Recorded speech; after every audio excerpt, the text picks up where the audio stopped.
ሰበር መረጃን እነሆኝ። ከአውስትራሊያ እስከ ጥልቅ አማዞን ጫካ ለማመን የሚከብድ የፍቅር ታሪክ፣ በአይነቱ የሚገርም የፍቅር ታሪክ ነው። ቤቱን ፎሎ አድርጉ። እስኪ ሙሉ መረጃውን ላደርሳችሁ።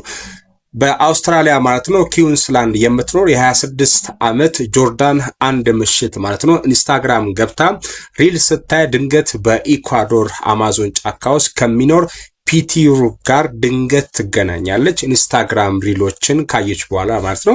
ይህ አጋጣሚ የፍቅር ህይወቷን ለዘላለም እስከ ወዲያኛው ይለውጣል ብላ አልገመተችም ነበር።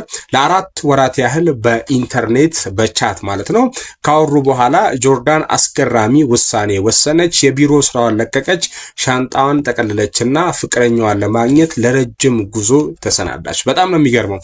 የጀብድ ጉዞ ከ30 ሰዓታት በላይ የፈጀ የጉዞ ወቅት 4 ጊዜ የአውሮፕላን በረራዎች አደረገች። 5 ሰዓታት በአውቶቡስ ውስጥ ወደ ጫካው ለመግባት እንግዲህ ይህንን ከባድ ጉዞ አደረገች። በአማዞን ጫካ ውስጥ ያሉ አዲስ ሰዎች ማለት ነው እነኚህ እንግዶች ማለት ነው ጆርዳን ስትደርስ የፒቲሩክ ቤተሰቦች ማለት ነው የሚገርም አቀባበል ለሷ ያደርጉላታል። ቤታችን ቤትሽ ነው፣ ጫካችን ጫካሽ ነው በማለት በታላቅ ፍቅር ተቀበሏት።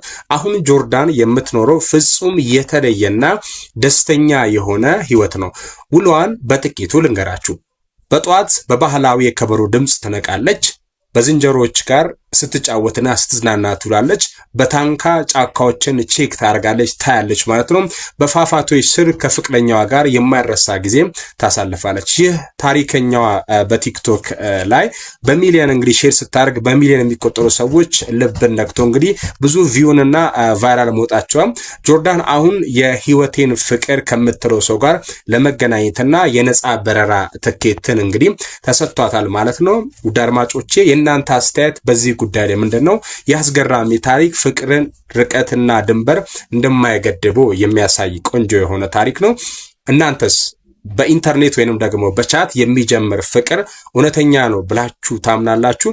ለፍቅር ስትሉ የከተማ ኑሮና ስራችሁን ትታችሁ ይህን ያክል መስዋዕትነት ታደርጋላችሁ? እንዲህ አይነት መስዋዕትነት ለመክፈል ዝግጁ ናችሁ ወይ? ይህ መረጃ ትኩረት የሚስብ ሆኖ ካገኛችሁት እንደዚህ አይነት አስገራሚና ድንቅ መረጃዎች እንዲደርሱ ሁሌ ላይክና ሼር ማድረግ እንዳይረሳ ማለት ነው። እንደዛውም አዳዲስ መረጃዎች እንዲደርስ ቤቱን ፎሎ ማድረግ እንዳትረሱ። ስለ ትኩረታችሁ አመሰግናለሁ። ሰበር መረጃን እነሆኝ። የእናቶች ክብርና አዲስ መጠሪያ። ይህንን ቪዲዮ እናቱን ለሚወድ ሰው ብቻ ሼር አድርጉ። ማለትም የእናቴ ውለታ አለብኝ፣ አሳድጋኛለች፣ ለፍታብኛለች ለሚል ሰው ብቻ ይህን ቪዲዮ ሼር ታረጋላችሁ ማለት ነው።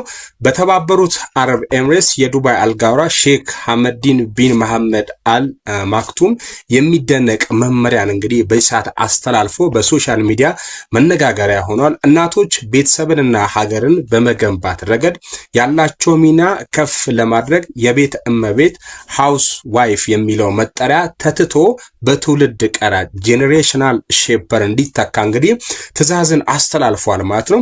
ይህ መጠሪያ እናቶች ልጆችን በመቅረጽና የወደፊት ትውልድን በማነጽ የሚከፍሉትን መስዋዕትነት በይፋ እውቅና የሚሰጥ ትልቅ የባህል ለውጥ ነው ተብሏል ማለት ነው። ውድ የዚህ ገጽ ቤተሰቦች ይህ አሰራር ማለት ነው በእኛ ሀገር በኢትዮጵያ ቢተገበር ምን ይመስላችኋል?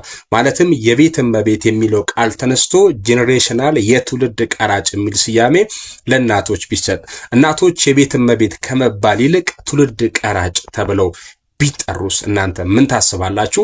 በማህበረሰባችን ላይ ምን አይነት ለውጥ ይህ ነገር ቢፈጠር ሊያመጣ ይችላል ብላችሁ ታስባላችሁ? የእናንተን ውድ ሀሳብ በኮሜንት ሴክሽን መስጫው ላይ ያጋሩኝ።